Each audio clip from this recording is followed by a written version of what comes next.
मेरे प्यारे प्यारे दोस्तों, बुज़ुर्गों, साथियों, मैं हूँ विजय कुमार पाल।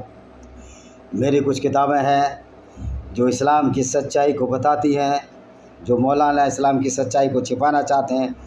उनकी सच्चाई, इस्लाम की सच्चाई किसी की पोल नहीं, जो इस्लाम की सच्चाई कि इस्लाम किस तरह से गैर मुस्लिमों के ख़िलाफ़ है। ये मेरी एक किताब है। मेरी दूसरी किताब है ब्लेंडर ऑफ ब्लास्फेमी।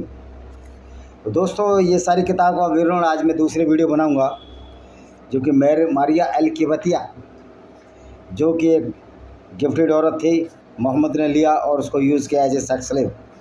तो दोस्तों, आज हमारा जो विषय है वो है कि जो कश्मीर में हजरत बल के ऊपर जो हमारा अशोक स्तंभ तोड़ा गया।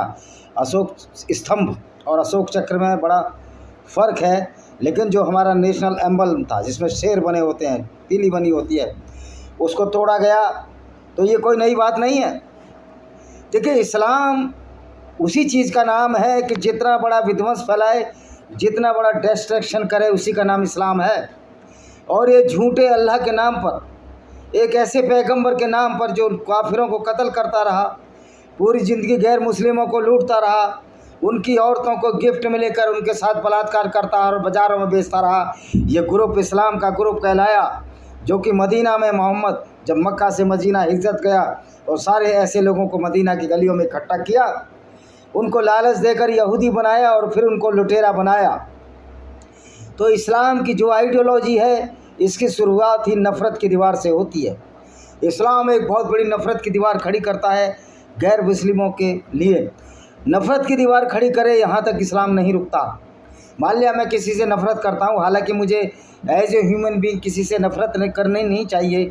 अगर वो गलत काम भी करता तो उसको हमको सुधारने का कोशिश करना चाहिए, जो कि मैं भी मानता हूँ इट इज़ वेरी इम्पॉसिबल। ये बड़ा ही मुश्किल काम है।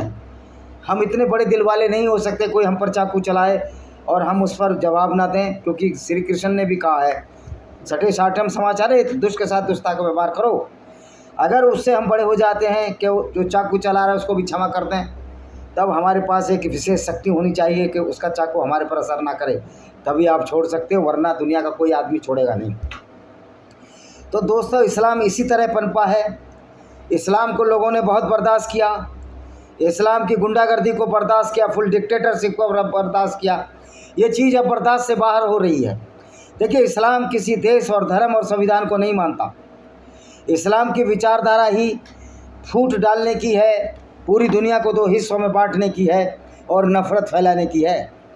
क्योंकि भारत इस्लाम के हिसाब से दारुल हर्ब है।